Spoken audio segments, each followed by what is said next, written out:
சாய்ராம் நற்பவி ஆறுமுகம் மரலிலும் அனுதனும் ஏறுமுகம். நான் மாரியம்மாள் சரவணன். எல்லாரும் எப்படி இருக்கீங்க? நாங்களும் ரொம்ப நல்லா இருக்கோங்க. இன்று வியாழக்கிழமை, குருவோட அருள் எல்லாருக்கும் பரிபூர்ணமா நிறைஞ்சு கிடைக்கணும் அப்படின்னு சொல்லி நானும் வேண்டிக்கிறேன். சரி, இன்று நீண்ட நாட்களுக்கு பிறகு நம்ம வியாழக்கிழமை பாபா நிகழ்த்திய ஒரு மிக சிறப்பான ஒரு அற்புதத்தை நம்ம பார்க்க போறோங்க. அதாவது பாபா இன்னமும் நம்மோடு வாழ்ந்து கொண்டிருக்கிறார். அது நம்ம சச்சரித்தது மூலமாகவும் வாழ்ந்து கொண்டிருக்கிறார். நம்மோடு ஏதோ ஒரு பேசும் தெய்வம் போல நம்ம என்ன கேட்டாலும் ஏதாவது ஒரு ரூபத்துல பாபா பேசுவாரு. அப்படி ஒரு குழந்தைகிட்ட பாபா பேசியிருக்காரு. அதுவும் ஒரு 2.5 வயசு குழந்தைகிட்ட பாபா பேசியிருக்காரு. அது என்ன வார்த்தை சொல்லியிருக்காரு, அந்த குழந்தை அந்த வார்த்தையை சொல்லி சொல்லி சொல்லி மகிழ்ந்ததை அதை கேட்கும்போது அவ்வளோ ஒரு பேரானந்தமா இருந்தது. அப்படி என்ன பாபா அந்த குழந்தைக்கு அந்த வார்த்தையை சொல்லியிருக்காரு என்னன்னு நம்ம எல்லாம் தெரிஞ்சுக்க போகிறோம். அதனால பதிவை ஸ்கிப் பண்ணாமல் பாருங்கள். வீடியோக்கு ஒரு லைக் பண்ணிட்டு வந்துருங்க. இது வரைக்கும் நம்ம சேனலை சப்ஸ்கிரைப் பண்ணாமல் பார்க்குறீங்க அப்படின்னா சப்ஸ்கிரைப் பண்ணிக்கோங்க. சரி, இப்போ வாங்க நம்ம வீடியோக்குள்ளே போயிடலாம். ஷீரடி தெய்வத்தின் சத்திய வாக்கு. நம்ம இன்னைக்கு பாபா நமக்காக என்ன கொடுக்குறாருன்னு பார்ப்போம். நீண்ட நாட்கள் ஆயிடுச்சு. சச்சரிதம் வர நம்ம 6வது அத்தியாயத்திலே நிற்குது. அடுத்த வாரத்துலேருந்து நம்ம அதை கண்டினியூ பண்ணிடலாம்.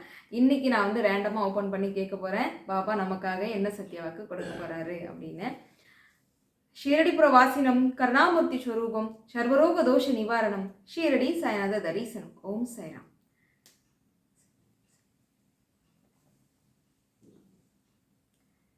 11ஆம் அத்தியாயம், பாகம் 105. தாய் தனது குழந்தைகளை எங்கனம் உதறி தள்ள மாட்டாளோ, சங்கமிக்கும் ஆறுகள் கடல் எங்கனம் புறக்கணிக்காதோ, அதுபோல நானும் என் பக்தர்களை என்னாலும் அலட்சியப்படுத்த மாட்டேன்.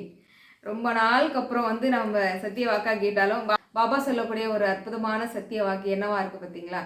நாம மறந்து பாபாவோட கையை பிடிக்கல விட்டுட்டோம் அப்படின்னாலும் பாபா நம்மளை எப்போதும் அவருடைய பாதுகாப்பான அவருடைய கையில தான் நம்மளை வச்சிருக்காரு அப்படின்றத எவ்வளோ அழகா சொல்றாரு பார்த்தீங்களா? இது தாங்க பாபா. இவ்வளோதான். நம்ம மனசார அவரை பாபான்னு நினைச்சா மட்டுமே போதுமானது.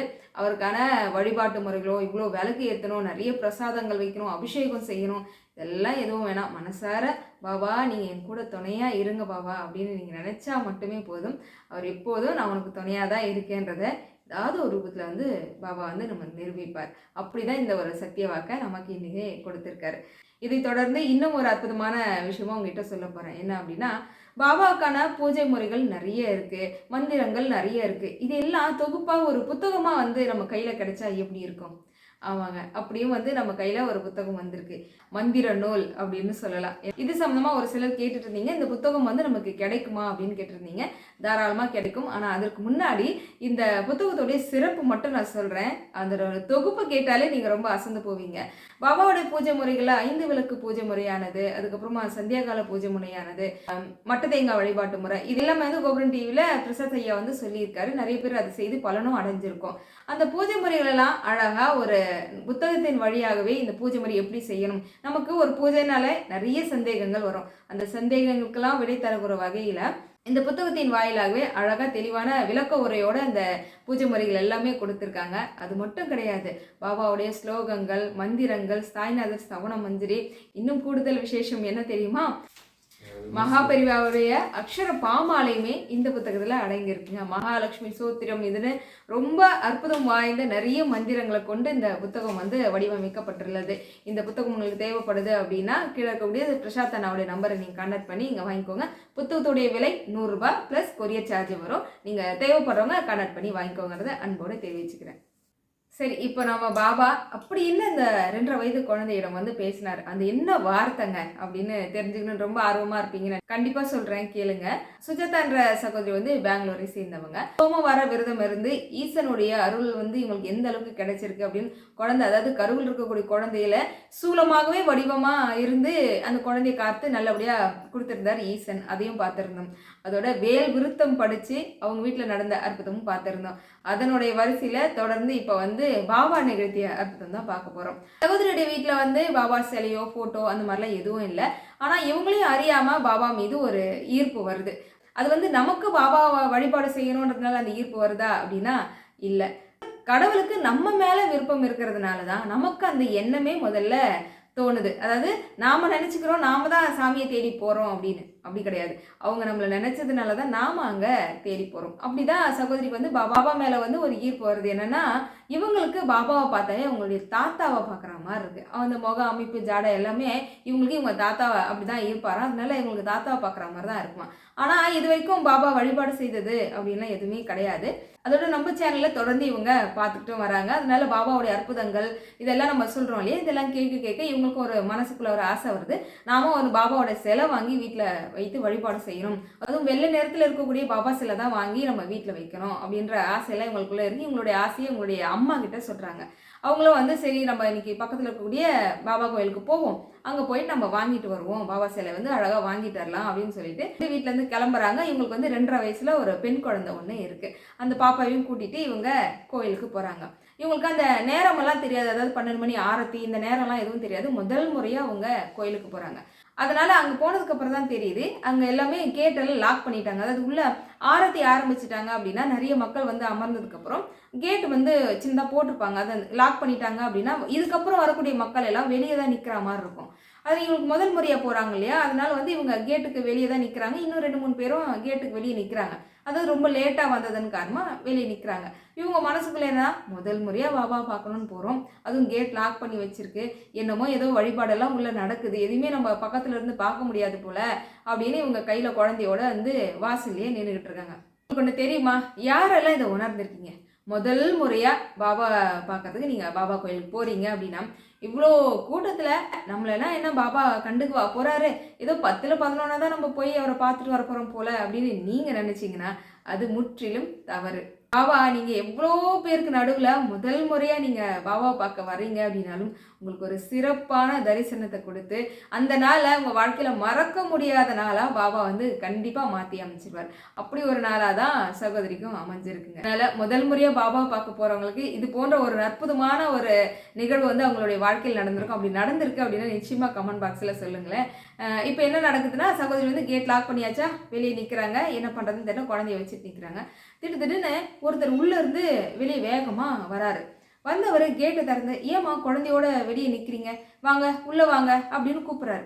இவங்களுக்கு என்னன்னா, இன்னும் 2-3 பேர் நிற்கிறாங்க, ஆனால் என்னமோ தெரியல, கையில் கை குழந்தையோட நிற்கிறோமே அதனால கூப்பிட்றாரோ என்னமோ அப்படின்னு நினைக்கிறாங்க. ஆனால் வேற யாரும் வந்து போகலை. இவங்க மட்டும் அந்த குழந்தைய கூட்டிட்டு அவங்க அம்மாவோட இவங்க உள்ளே போகிறாங்க. ஏதோ ஒரு மூலையில் ஏதோ ஒரு இடம் தரப்புறாரு போல அப்படின்னு போனால் பாபாவுக்கு நேர் எதிரிலேயே அமர்ந்து ஆரத்தியை பார்க்குற மாதிரி இங்கே உட்காருங்கம்மா அப்படின்னு கொஞ்சம் கொஞ்சம் எல்லாரையும் தள்ளி போக சொல்லிட்டு அங்கே உட்கார வச்சுட்டாரு. பாபாவுக்கு நடக்கக்கூடிய ஆரத்தியை நம்ம நேருக்கு நேராக இருந்து கீழே இருந்து நம்ம அழகாக பார்க்க போகிறோமே அப்படின்னு சொல்லி இவங்களுக்கு அப்பயே மனசுக்குள்ள ரொம்ப சந்தோஷம். இவங்க போகும்போது பாபாவுக்கு பூக்கள் நிறைய வாங்கி கொண்டு போயிருக்காங்க. அதனால கையில் பூ வச்சிட்டு இருக்காங்களே, அங்கே போன நேரத்துலேருந்தே பாப்பா வந்து பாபா கிட்ட பேச ஆரம்பிச்சிருச்சு. அதாவது பாபா நான் பூ கொண்டு வந்திருக்கேன், பாபா பாபான்னு அப்படியே கத்திக்கிட்டே இருக்குது அந்த பாப்பா. இவங்க ஒரு பக்கம் ஆரத்தி நடந்துட்டு இருக்கு, ஒரே குஷி ஒரே சந்தோஷம். அந்த பாப்பாவுக்கு என்னன்னா, நேரில் பாபா அப்படி சாட்சாத் அமர்ந்து இந்த குழந்தைக்கு வந்து காட்சி கொடுத்துக்கிட்டு இருக்காரு. இது வந்து மனக்கண்களால் நம்ம உணர்ந்தா மட்டும்தான் அதை புரிஞ்சுக்க முடியும்னு நினைக்கிறேன். அந்த குழந்தைக்கு பாபா அப்படியே நேரில் தத்ரூபமாக காட்சி கொடுத்துருக்காருங்க.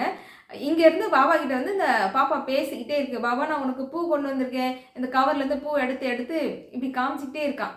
நான் பூ கொண்டு வந்திருக்கேன், பூ கொண்டு வந்திருக்கேன், இந்த வாங்கிக்கோங்க அப்படின்னு சொல்லிக்கிட்டே இருக்கான். இவங்க அம்மா அப்படிலாம் சொல்லக்கூடாது, உட்காரு உட்காரு அப்படின்னு இவங்க உட்கார வச்சிருக்காங்க.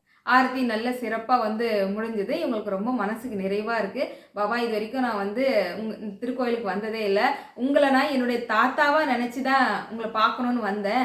அதே சமயம் நான் இங்கேருந்து போகும்போது நான் ஒரு வெள்ளை நிறத்தில் இருக்கக்கூடிய ஒரு விக்கிரக சிலையை வாங்கிட்டு போகிறேன், அதன் வழியில் நீங்கள் எங்கள் வீட்டுக்கு வரணும் நீங்கள் அப்படின்னு இவங்க மனசார வேண்டிக்கிட்டு, இவங்க தாத்தாவை தானே மனசார நினைக்கிறாங்களே, அது அப்படியே பாபா கிட்ட சொல்லி வேண்டிக்கிட்டு இவங்க வந்து பாபாவை சுற்றி வரணும், பாதம் இருக்கலாம் அங்கே தொட்டு வணங்கணும் அப்படின்னு வராங்க. அங்கே ஒரு பாட்டிமா வந்து பூ வந்து எல்லாருக்கும் கொடுத்துக்கிட்டு இருக்காங்க. இவங்களுக்கு என்னமோ தெரியல, இந்த பாட்டிமாவை பார்த்தா அது ஒரு முகம் வந்து தேஜஸாக இருக்கிற மாதிரி இருக்குது. எல்லாருக்கும் பூ கொடுத்துட்டே இருக்காங்க. இவங்க அம்மா இவங்க 2 பேருமே அந்த பூ வாங்க போகிறாங்க. கையில் வாங்கினதுமே இவங்க 2 பேருக்குமே இருக்கிற உணர்வு என்னென்னா, அவங்களுடைய கால் பாதத்தில் விழுந்து ஆசீர்வாதம் வாங்கணும் அப்படின்னு இவங்களுக்கு தோணுது. ஆனால் இவங்க பூ கொடுத்த வேகத்துக்கு அவங்க போயிட்டாங்க. என்னடா இது, நம்ம ஆசீர்வாதம் வாங்கணும்னு நினச்சி என்னமோ தெரியல, மனசுக்குள்ளே ஒரு உணர்வு வந்து தோணுது. இவங்க காலில் விழுந்து ஆசீர்வாதம் வாங்கணும், ஒருவேளை இவங்க பாபாவாக இருப்பாங்களோ அப்படின்ற எண்ணம் இவங்களுக்குள்ளே இருக்குது. சரின்னு என்ன பண்ணுறாங்க, அவங்க போனதும் சரின்னு விட்டுடுறாங்க. இவங்க கையில் இருக்கக்கூடிய பூவை கொண்டு வந்து அங்கே இருக்கக்கூடிய அர்ச்சகர்கிட்ட கொடுக்குறாங்க. பாபாவுக்கு இந்த பூவை வந்து வச்சிருங்க அப்படின்னு சொல்கிறாங்க. இவரும் அழகாக கொண்டு போய் பாபாவுடைய பாதத்துலேயே அந்த எல்லா பூவையும் கொட்டிடுறாங்க. இவங்களுக்கு ரொம்ப சந்தோஷமாக இருக்குது. அதை பார்த்துட்டு திரும்புகிறாங்க. அடுத்தது வந்து பார்த்திங்கன்னா, நான் இவங்க உள்ளே போயிட்டாங்கன்னு சொன்னல, அந்த அம்மா திரும்பவும் வராங்க. திரும்பவும் வந்து பாபா கிட்ட இருந்து ஒரு பூவை எடுத்து அந்த குழந்தைகிட்ட கொடுத்துருக்காங்க. அந்த குழந்தை என்ன பண்ணுது, அந்த பூவை வாங்கிட்டு இந்த பாப்பா கையில் வச்சுட்டு இருக்கிற அந்த பூவை எடுத்து பாபாவுக்கு வைக்க சொல்லி கொடுக்குது. இவங்களும் கொண்டு போய் பாபாவுக்கு வச்சிடறாங்க. இந்த சம்பவம் இங்கே முடிஞ்ச கையோட இவங்க அம்மா பொண்ணு 2 பேரும் நிற்கிறாங்களே, அதை பார்த்ததும் என்ன பாப்பா அப்படின்னு அந்த அம்மாவே வந்து கேட்குறாங்க. அதுவும் தமிழில் பேசுகிறாங்க. இவங்க கோயிலுக்கு போனது பெங்களூர்லங்க. அங்கே வந்து யாரும் வந்து தமிழ் அதிகமாக பேசுகிற மாதிரி இல்லை. ஆனால் இவங்க மட்டும் என்ன பாப்பா அப்படின்னு கேட்குறாங்க. இவங்களுக்கு வந்து தமிழ் பேசுகிறாங்கன்றதே இவங்களுக்கு ரொம்ப ஆச்சரியமாக இருக்குது.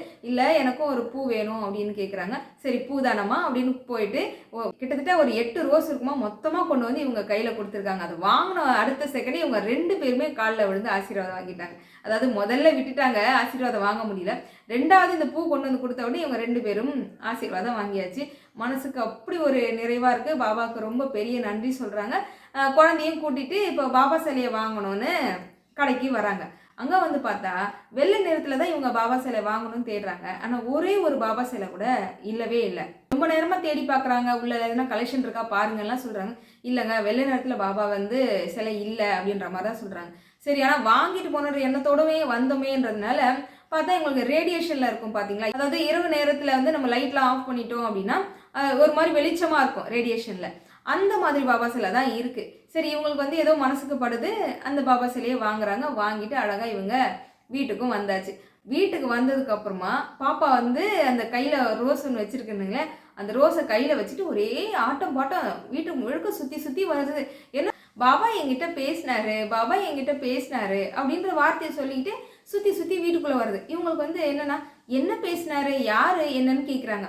ஆமாம் நம்ம கோயிலுக்கு போனோம்ல, அங்கே இருந்த பாபா தான் என்கிட்ட பேசினாரு அப்படின்னு இந்த பாப்பா அழகாக அடித்து சொல்லுது. இவங்களுக்கு வந்து ஒன்றும் புரியல, என்னடா இது அப்படின்னு. ஏன்னா வீட்டில் வந்து எப்பவுமே நம்ம சாமி கும்பிடும் போதெல்லாம் சொல்லுவோம்ல, சாமிக்கிட்ட வந்து நல்லா படிக்கணும் அப்படிலாம் சொல்லி கொடுப்போம் இல்லையா. குழந்தைங்க உண்மையாகவே சாமிக்கிட்ட வந்து பேச ஆரம்பிப்பாங்க.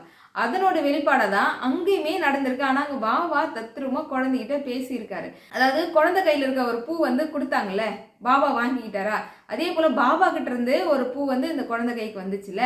அப்போ பாபா என்ன தெரியுமா சொல்லியிருக்காரு, தேங்க்யூ அப்படின்னு சொல்லியிருக்காராம். ஆமாங்க, அந்த குழந்தை சொல்லுது, பாபா என்கிட்ட வந்து தேங்க்யூ சொன்னார், நான் பூ கொடுத்தேன் அதுக்கு தேங்க்யூ சொன்னார். 2.5 வயசு குழந்தைங்க, அதுக்கெல்லாம் நம்ம பொய்யாங்க சொல்லித்தர முடியும். இப்போ அதே சமயம் வந்து இதை ஒரு சிலர் எப்படி எடுத்துக்கிறீங்க என்னன்னு எனக்கு தெரியல. ஆனால் நான் இதை மனசார வந்து நம்புகிறேன். என் பாபா வந்து கண்டிப்பாக அந்த பாப்பா கிட்ட பேசியிருப்பாரு அப்படின்னு. எனக்கு குழந்தை அவ்வளோ அழகாக சிரிச்சுக்கிட்டே சொல்லுது, பாபா எனக்கு தேங்க்யூ சொன்னார் அப்படின்னு. இன்னும் ஒரு ஆச்சரியப்படக்கூடிய வகையில் இன்னொரு விஷயம் நடக்குது. என்னன்னா, பாபா கிட்ட இருந்து ஒரு பூ அந்த பாப்பா கைக்கு வந்துச்சுல்ல, எவ்வளோ ரோஸ் கலர்லலாம் இருக்குது. ஆனால் அந்த குழந்தை என்ன கலர் ட்ரெஸ்ஸில் போட்டுட்டு இருந்தோ அந்த கலருக்கு ஏற்ற மாதிரியே ஒரு பூ தான் பாபா அந்த குழந்தைக்கு கொடுத்துருக்காரு. ஆமாம், அந்த பிக்சர் வேணால் ஆட் பண்ணுற பாருங்க. இங்கே பாருங்கள், பாப்பா வந்து லைட் பிங்க்கில் வந்து குட்டி குட்டி பூ போட்ட மாதிரி, ரோஸ் கலரில் பூ போட்ட மாதிரி ட்ரெஸ் போட்டிருக்கா. அந்த கலருக்கு ஏற்ற மாதிரியே பாபா அந்த குழந்தைக்கு ஏற்ற மாதிரி அழகான ஒரு பூ கொடுத்துருக்காரு பாருங்களேன். இது பார்க்கும்போதே எவ்வளோ ஒரு மெய்சிலிருப்பாக இருக்குது தெரியுமா. நிச்சயமாக அந்த குழந்தைக்கு பாபா தத்ரூபமாக அங்கே தோன்றி இருக்காரு.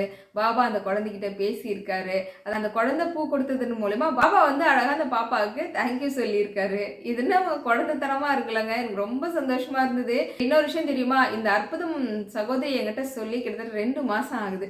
நானும் உங்ககிட்ட சொல்லணும்னு நினைக்கிறேன். அது இன்னைக்கு தான் இந்த நாள் அமைஞ்சிருக்கு அப்படின்னு நான் சொல்வேன். அதே சமயம் இவங்க வீட்டுக்கு பாபா வந்தார்ல, பாபா வந்ததுமே அற்புதம் செய்யவும் ஆரம்பிச்சிட்டாருங்க. அதாவது இவங்களுக்கு வந்து இரகுலர் பீரியட்ஸ் வந்து இருந்துகிட்டே இருந்திருக்கு. கிட்டத்தட்ட ஒரு 2 வாரம் கூட தொடர்ந்து இவங்க வந்து திங்கட்கிழமை தோறும் சோமவார விரதம் வந்து இருந்துட்டு இருக்காங்களா. அது வந்து இவங்களால இருக்கவே முடியாத அளவுக்கு, 2 வாரம் கூட தொடர்ந்து செய்ய முடியாத அளவுக்கு இந்த பீரியட்ஸ் பிரச்சனை இவங்களுக்குள்ள இருந்துகிட்டே இருந்திருக்கு.